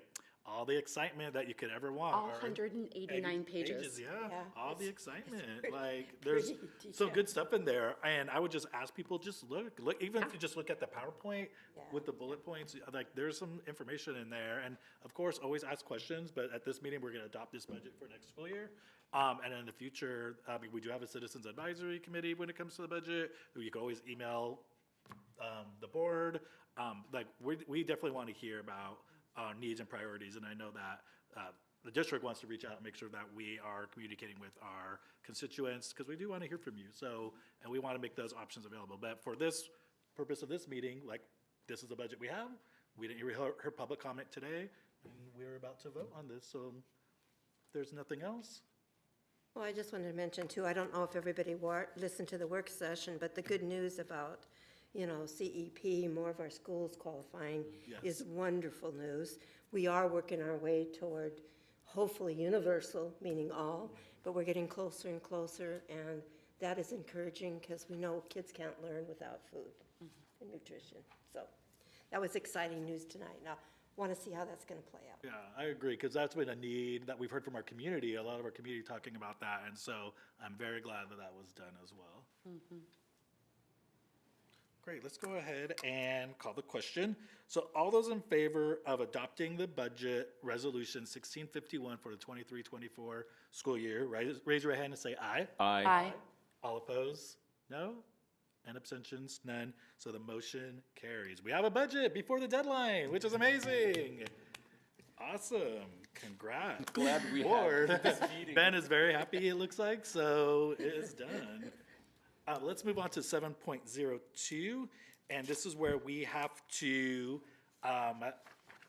adopt a Washington State School Directors Association voting delegate. So can I ask for a motion? You want to make the motion? I will make it. No, no. I'll go ahead. Go ahead. Okay, I go ahead and make a motion to, for 7.02, 2023-2024 Washington State School Director Association WASDA voting delegate, that we open it up. Okay. I second. And is there a name you would like to add to that? Leslie Hamada. Do we need to second that? Yes. Second. So it's been moved in second. We nominate Leslie Hamada as our WASDA voting delegate for WASDA Delicon, whatever we call it. Assembly. Assembly, yeah, okay, great. He will be our delegate Our delegate. on the assembly. Delicon, oh. And that goes with being there all day Saturday, starting at 9 a.m. So, On Zoom, too. Could be fun. anyway. It's been moved in second. Is there discussion? Thank you, Leslie, for doing that. I know it is a number of hours, and we appreciate you representing. And I can really say, I know how you feel. I guess you can. Other discussion? All right, so let's call the question. 7.02, all those in favor of nominating Director Hamada to be our voting delegate at the WASDA General Assembly, raise your hand and say aye. Aye. Aye. All opposed? And abstentions, none, and the motion carries. All right, we're just moving right along. Probably the fastest meeting in a while. Consent agenda 8.0, or do any of the board members have anything they want to pull from the consent agenda for discussion? Let me see.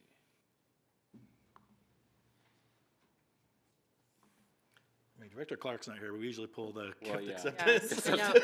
I know. Can you give us a moment? Yeah, let's pull the gift acceptance. Okay, Yeah, Because we let's want to pull thank it. them. Yeah. so that's 8.03. Yes. Any other items folks that would like pulled? So can we have a motion to adopt 8.1 through 8.5 minus 8.03? I move that we accept in the consent agenda items 8.01 through 8.05, with the exception of 8.03. I second. It's been moved and seconded. Any discussion? I do continue to ask for on the personnel report that we do get a board report on what's happening, what are our themes, what are we doing, and I think just more of a detail than what we're looking for with just names. we very much, we like our teachers, we want to keep them. And not just our teachers, all of our positions, and so we want to hear what it is that is driving it, and so. Any further discussion? All those in favor of adopting the consent agenda, 8.1 through 8.5 minus 8.03, raise your right hand and say aye. Aye. Aye. All opposed, say no. No abstention, motion carries. Can I have a motion for 8.03? I move that we approve 8.03 gift acceptance. Second. It's been moved and seconded. Any discussion? Well, I just want to make sure that we thank the Keyboards of Music program by donating Ken Meridian High School $4,000 equipment value. So that's substantial, and we appreciate that, and everything that, any donation that comes to our schools, we really appreciate it. And I also want to thank Kenridge High School, the ASB enrichment, and that absolute vending to donate 998.7. I don't want to forget the 0.7. Yes. That is also, Yeah. yeah, so we want to thank them. No, and I minored in music. I think Camp Meridian High School, I've been there for their jazz concerts and their chorus and all the things, the bands and everything that the instrumentals they've had going on there, and they have a lot of talented kids there that are really into music. So $4,000 is quite a bit of money to put out there. So thank you, and also almost $1,000 here to Kent Ridge. People caring about our communities, that's what makes them enriched. So we all appreciate it very much. Other comments, questions? Seeing none, welcome Director Clark. All those in favor of adopting 8.03 gift acceptance, raise your right hand and say aye. Aye. Aye. All opposed, say no. And no abstentions, motion carries. 9.0 is information. I did want to ask a question on 9.01. Let's go for it. My question on 9.01, the Inclusive Education Program Technology Refresh, I wanted to see how this was impacted or not impacted by the passing of the tech levy. And yes. I'm going to turn it over to Dr. Behringer to answer that. Thank you, Vice President Margell. What I'd like to do is I'd like to call up our new Director of Technology and Operations, Mr. Kyle Olson, to be able to answer that question for you. Greetings, thank you. So the current purchase of these devices is for assistive technology assistance, right? So we have students that need iPads to help them do all the stuff that they need to do. The current funding of this is from the current technology levy. So if we want to continue with these types of purchases, the new funding of the technology levy passage would be critical. Okay. So what I'm hearing is today's is covered, but Correct. for any of our students that are coming along, it would be the technology levy that would be paying for those type of things. Without that, this type of purchase would maybe be in jeopardy. It would be in jeopardy. We'd have to figure out a different funding source for it. Mm-hmm. Thank you very much. Absolutely. And welcome. You're welcome, yes. Yes. And that's for 360 devices for students. Yes. Which It's a lot. is amazing, which is needed. Absolutely. Anything to do with technology, I'm all for it. Well, and being able to help our students that, Absolutely. being able to have them be able to access the education Yes. in the most meaningful manner. And it's informational, so we don't need to do anything with that. Thank you Yep. for answering that. And we're going to move to 10.0, which is communication. Final communication from the audience. Do we have any cards? No? Quiet night? Going to be a very, very early night. Very early Yeah. night. Okay. And then we're going to go to 10.02. We haven't had board reports yet. Well, Board reports. And any discussion there? And I'm going to we call agreed on on 3 minutes. Director Clark. I'm going to pass. I've had a busy day. Okay. Thank you for being here, Director Thank you, Clark. thank you for And we're going to go to Director Farah. We appreciate you being here. That is. I just want to say thank you. Today is the first day of the beginning of new year. It's going to be built on the successes that we've had last year and learn from the challenges that we've had last year, which is going to be even better than what we did last year. So I just want to make sure that families understand that we're here to make sure that we serve them, and that we want to emphasize KSD is the best place to educate your children. Since this summer, I really didn't visit any schools, which I'm trying to look forward to visiting any schools. I also want to reiterate the success that the good news that we've heard today, which is the CEP program that is going to be implemented, 37 schools. And this is a start. It's not the end. We're going to keep improving on it. This is one thing that I have heard when I got elected. 2021, a community came to me and said, we need that implemented at Kent School District, and this came to a fruition. So I'm really happy to hear that. We thank you for the staff that worked diligently to do this. This was a big, big thing, because we had to look at funding that was coming from Title I and see where we could make sure that. So thank you for doing what you did, and appreciate that you listened to us and implemented this.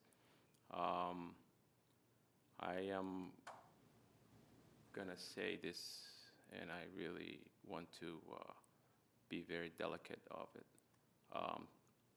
Sometimes when I am expressing something as a person of color, I become more passion. And that does not mean that I am angry. That does not mean that I am trying to tell someone. That's my way of expressing. And that's how we express in my home. When I came to the United States, I literally had to curb that because of the stigma that goes along with being an angry black man. I decided not to do that anymore, because that is it's not my true self. And I want to always present to you my true self and who I truly am, so that you understand who I am, not the person that I'm trying to be to fit in the society that I came to the United States. I am American by choice, and I'm proud of it. And that's what makes me to become that essence of being American, is that we all come from different background, and that's what makes us great. So if you were offended by the way I expressed myself, sometimes when I'm on the dais, I don't want to say I apologize, but I understand where you're coming from, because that is the way that we have been conducting ourselves in this country, and that is our subconsciously reaction to people who look like me when they express. So I want to be very delicate this, and I just want you to know it is coming from a place of care. And I want you to understand, when I'm expressing myself, it does not mean that I am trying to come down on someone or be angry or do something that is out of character. I try to maintain my temperature at every given moment, but again, we're all human. I will express the way I sometimes feel, that when I feel passionate. So without going into details, I will leave it at that. I really want to say this, and I'm going to keep saying this as long as I'm on this dais. I really appreciate the hard work the staff does for this district. I want to say again, I really appreciate, and I want to thank them, the hard work they do. You are, to me, the best. And I want to always keep saying that as long as I am sitting on this dais. And that concludes my report. Thank you, Director Farah. I'm going to call on Director Hamada for your report. Well, first of all, I'm going to address Director Farah that I appreciate your message tonight. And I think sometimes I need to be a better judge of what's going on the spot and look at things better. And if in any way I did anything to set that up, some of that, I apologize. Absolutely. And I think perhaps the reporter, the Kent reporter, in their choice of headlines was a little bit overkill. So, and I'm sorry that happened. So, but I'm going to endeavor to do better because Wally and I are friends. And yes, we do. So, anyway, and on to bigger and better things here, maybe. And one of the things is it's wonderful. It's 7:17 and we're on board reports, but. I had the pleasure of being invited, like all the directors, but I have a little bit more flexible schedule, to attend the leadership training at Kent Lake with all the administration, and I really learned a lot that day on different things. Everywhere I go, I pick up a little bit here or there or whatever, and that was a fun day, and a lot was accomplished that day. So, and we even had a great lunch that was provided, I think, by our staff there, wasn't it? I think that was the nutrition people did it. It was great. I want to say that today at Kent Meridian was the first stop I made real early in the morning because I wanted to see how this 9th grade, you know, how the 9th graders coming in, their orientation, which is a kind of a different method, was going to work. And it was very exciting to see it all. I mean, first of all, the kids were all enthusiastic. It was well run, and I honestly think that people do not realize the budget that was put forth for the transportation and all that to get these people to have different bus runs, because the 9th graders were there early. They were without the other couple grades with them, and then they had to go back and get the rest of them. So guess what? That costs more money, that costs more gas or electricity or whatever we're using, and it costs more staff costs. But we made the commitment because we want our kids to, you know, have the best. And be interested to see if that in some data shows up that was a good thing to do. I don't know how we're going to trace that, other than everybody seemed to be happy, but I was really glad to see that we are putting our money right in directly in line with the kids. I'm looking forward to the board retreat that we're going to have next week, next Wednesday.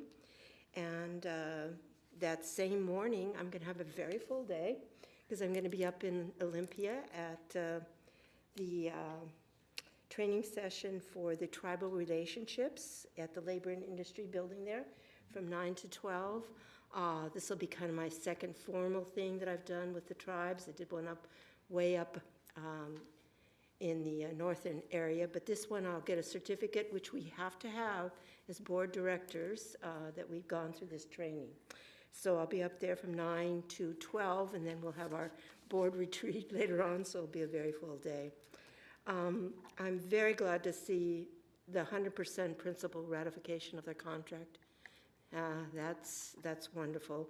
And hopefully the KAP, the paraeducators tentative agreement, will go through fully. I don't know about you guys, but I think that shows progress. I think it really does. And we do value, I mean, I want to say this right here and now. The people in the classrooms, whether they're maintenance, custodians, teachers, paraeducators, transportation, you guys rock today. I mean, I saw people, wherever there was anything going on, there was somebody there trying to make it better for their kids. And I saw some kids that were like deer in the headlights, and some of them were just gung-ho, get out of my way. And there were some parents down at Mill Creek Middle School, and we were just kind of, am I going to let go of this? And I think people there reassuring them that their day was going to be going good. So, I mean, this district has a great staff, and we put a lot of effort in, hopefully, to maintain and sustain that staff. I'm looking forward to a lot of things we can do with the Kent Parks and Rec even more. I was part of that in a partnership with the City of Kent, this Kent School District, to run a nonprofit, and that's how we got things done. One of us can't do it alone. We need all of us working together, and the more that we can put those things together and open up the doors for our kids, there's going to be, we can share the expenses, and we can share the wealth of our facilities. I'd like to also, you probably are not aware of this, but my church, Kent United Methodist, had a fundraiser this Sunday at our church for the last about 5 or 6 years, I've forgotten. We started on our outreach team there of helping the Hub program at KM. And every month now, and this is quite an undertaking, our youth group in our church and our church members, they put up the money or the donations. We put together 40 meals, and the youth group pack them up. So you can go into the school and you can pick up a meal that's like, you can take it home and you can put it in your backpack. So nobody knows you have it, but you have it. And I just kind of a side note there, it costs about $300 a month to put these together, and we've been doing that for quite some time. So I'm very proud of our church. So again, I hope everybody has continual days like today that we're successful, joyous, and even if we have our problems, and I'll tell you that Canyon Ridge, that floor in that gym with that mural and the murals on the overhead with the cougar looking at you, and in the lunchroom, and the new furniture in that, and the new floor, and hopefully soon the new track is going to be something else. So I appreciate Dave Buzzard being out there working hard, Wade Behringer being out there working hard to get that done. And yeah, we had a little work to do still on that sidewalk, but we made it as safe as we could out at River Ridge today. So thank you very much to our staff and everybody. That concludes my report. Vice President Margell. I got to experience first day. It was fantastic, both as a mom dropping off, well, I didn't drop off, I sent him on his way to walk. A middle schooler and a high schooler, and it was exciting. And so then got to put on my name tag and come back in the middle of the day and just see a couple of our different schools, Northwood and Kent Ridge. Wanted to see our middle school and what that's like when 2/3 of your school is brand new, right? And huge kudos to Principal Haynes and his team there. There's a lot of new people. It was actually fun to see some of the teachers that I'd seen from the elementary school and different places. People had the opportunity to move around in different positions within the school. But the words I would use is organized. And when you use organized for a middle school, like I was just energetic. Those were the 2 words I would use. Like you just felt so good leaving there. I was able to go into the first day of lunches at a middle school that has 2/3 of the kids that have never done this process before.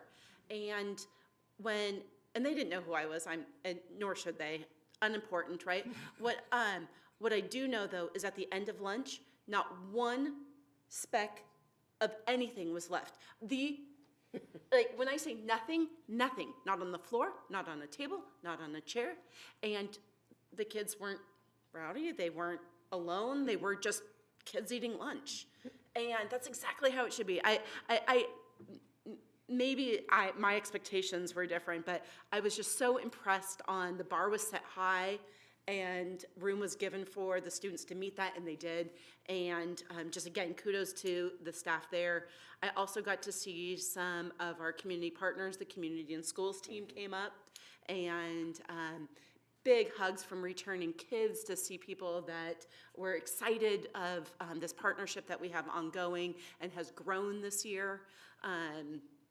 And just fun to see the teachers and administration and the very quiet hallways during, but while kids were in class learning, is that exactly how we should see it.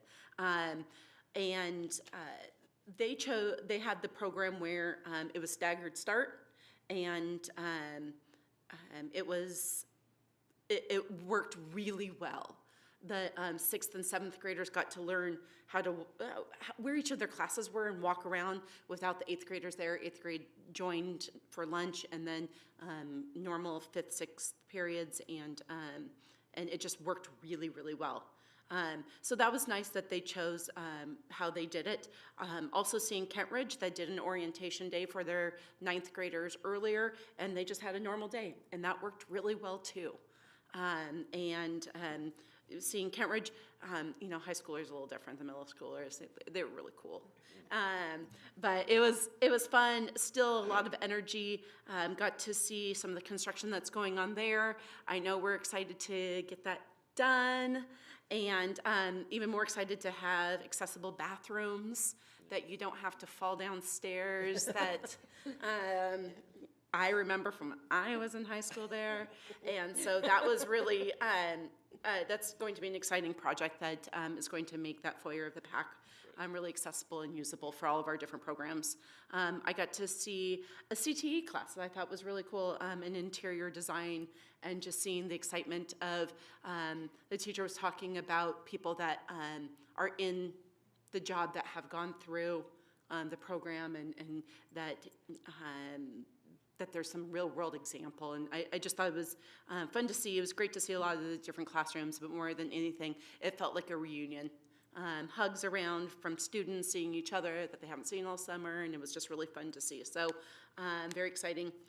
Last thing I'll just have to say is I also got to go to the summer program of the Chatelaines, showing off what they've done during their summer program. It is 55 years of Chatelaines this year. And so remember our name, Chatelaine, 55 years.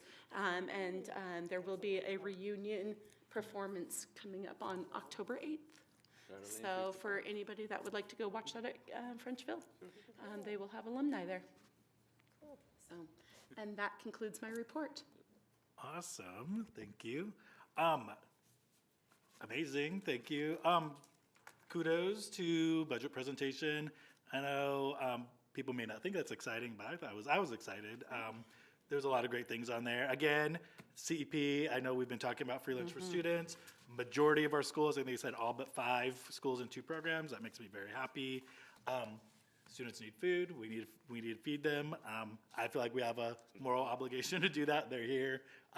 We need to make sure they're nourished mentally and physically. I'm really glad to hear about the TA with CAP and the Principals Association. Compensation is, it's in education sometimes. I'm going to say something that's not going to be very popular. Cover your ears, Ben. And I think a lot of times in education, it's all about relationship building because it's a people business. And so a lot of times we're like, oh, come here because the school will be like your family. You'll have all these connections to the community. And all that is really important for education. Like, we need that. That doesn't buy groceries. That doesn't pay rent or mortgage. And so, like, we need to show our employees that we care by also compensating them. And I know that's touchy because budget's so limited, but it's just something I believe. And I've been saying that a lot recently. I've been working with new teachers in my building, and they're like, wow, in Texas we didn't get paid this much. I'm like, welcome. But I'm like, the cost of living here is very different. But again, I think it's important to kind of highlight that it's important that we. It's good to be a family. It's good to be connected and care about our students and our colleagues, but we need to make sure that we have livable wages. And it's just like, I remember one of my seniors telling me at Starbucks she was making like $22 an hour, and then she's like, oh, I'm doing Arizona State and I was like, your benefits are better than mine. But also I looked at some of the pay, and I was just like, she makes like almost $22 an hour as an 18-year-old senior working at Starbucks. And then I was like, that can't happen when we have people who've been working for our district for many years who make close to that. And I know that's a whole other conversation discussion, but we care about our paraeducators, we care about our teachers and our staff, so we want to make sure that we show them appreciation and we figure out how we can get them here. And I know I talked about this months ago when I went to the National School Board Conference, and they were talking about how the district and the union got a grant and they provided childcare for their staff so that people would come work for them in Santa Fe because they had a really hard time hiring paraeducators, and that was their way that they got people to the district. And as we look at expanding our preschool, maybe we need to look at how we can leverage that as a marketing tool to get people to come to our district and provide childcare too, because a lot of times people stay at home because they need to take care of their children, and if we have an opportunity to bring them here, there's different ways we can use that for marketing. So I'm putting that out into the world, to the universe, so someone will hear. Happy first day, I already said. I went to Kent Meridian too. It was just great to see, like, I know a lot of people in this district. It's very odd, but I was like, I don't even work here, but I've been in this community for a while. Kent Meridian was amazing again. How they organized the ninth graders, like herding cats. Mill Creek, that was amazing too. Again, some great staff there. I liked the sixth graders. I was like, oh my God, they're so little. And someone called them chicken nuggets, and I loved it, the little nuggets. Because they're so little. But I also couldn't teach middle school. I taught middle school health. No, I like my high school students. I went to Kent Ridge too, and that library at Kent Ridge is ridiculously large. Yes. It's amazing, and it was great to hear about the new books that were purchased based on our discussion in the spring. I saw the Kent Ridge Care Closet. I think similar to what you're talking about, they have at Kent Meridian, and just the stuff that is there for students to pick up. I mean, I think generally, I work with students, so I know this, but I think general public sometimes don't always know, like, families can't always provide things. So in that care closet, underwear, socks, deodorant, toothbrush, like stuff like that. And I know, I mean, I've heard people like, well, parents should provide for the kids. I mean, yeah, but you know, it's a tough economy, and families can't always do that. And so as a school, and because students are coming to our buildings, we need to make sure they have what they need. So that was just amazing to see. And so I was very glad to go visit Kent Ridge. And then I got summoned to a meeting I was late for, sorry. And it just happened. So I only got to 3 schools, but hopefully the Eras tour will continue the next few days before I start school. I met with Simone Hamilton to talk about our board retreat, and just we spent a lot of time talking about the Wisdom Council and student leadership and how we get our students of color to get their voices heard. And it was just a great conversation talking about what our students need, and also just looking at just talking about equity in general and how we as a board can always ensure that we're having equitable discussions, inclusive conversations, and how do we bring families in. And I know that's something we've talked about up here on the dais, and you know, I don't think that conversation should end ever, but it's just, if people aren't here and they're not coming here, what are ways that we can go to them or find ways that we can reach out? I know there's different ways to do that.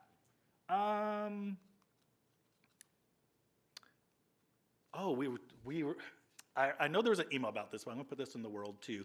We're supposed to have a conversation in August about the Mill Creek field, and I know that's in the works, but I just want to put out there too that that's a conversation that needs to happen.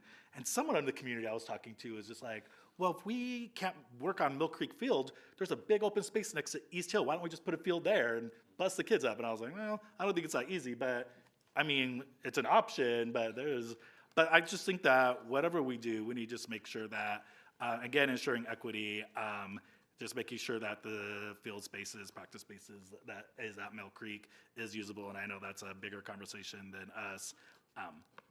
But again, I'm always one that believes in just what can we do in our positions to make sure that we support our community without agendas or hidden things. Like, it's always should be about the students. And so I'm always a big proponent of wraparound services. What can we do to make sure our students get what they need? Oh, you need glasses? Great. What can our health center do? Do we need to bring a mobile dentist? Like, let's bring a van. Like there's always things I think that we can do, and I don't think it's impossible. These things are being done all over the country. What are things that we could do to bring services to our students if they can't go to the services? In my notes, I have something. Oh, I know what it was. Customer service model. And I know I said this last time too, is I think as a district, there needs to be a way, like emailing the board is great, I don't know everything. I don't know about lunch balances. I don't know, like, but yeah, email me, I'll forward it on. I just feel like we just need a different customer service model just to ensure that there's an email or phone call that people can make. And if they can't, like, always email us about concerns. But I just feel like, what can we do to improve kind of like our customer service model? Not because we're doing bad, but just so we can get information and families can get what they need with a call or an email or a click. I don't know, but I would like to see something. I was talking to, I forget who, about like even just having what do they call it, Zendesk or Freshdesk, that as the board gets emails, we can find the answers because it's populated in there that we can forward to people. Like, oh, here's the answer to this question. Because I don't know. I found the names. I think I was talking to Dr. Behringer about that. Just ways that we can give families information, and also in a timely manner. That way I don't have to be like, oh, well, someone's out on vacation or someone's gone. I have to wait a week or two before someone comes back. But if the information's populated and it's there, like, oh, here's information about lunch or this or this. Again, putting that into the universe. I think that's it. We already talked a lot about STEAM. And I know there was some concerns about air conditioning and whatnot, and our heat last week and smoke, and that's just something we're gonna have to look at and deal with. And again, thinking about what do we want for our future, if those are things that we need, there's ways that we can make that happen to make sure our buildings get what they need to support students. Pools. The levy, no. We can't tell people to vote for or against anything, but could have pools. there's something out there that we could do to make sure that we get our students what they need. Yep. And again, always reach out to your representatives and email us. Again, we don't know everything. We really try to do what we can, and we have really great staff here who can support us if we don't have the answers. And you know what? I think that's really important. And again, we couldn't do this without the staff helping us do this as well. So I do want to thank everyone for listening and being here this evening. It is 7:38. That's the end of my report, and I'm going to adjourn this meeting. Boom. Have a great evening, everyone.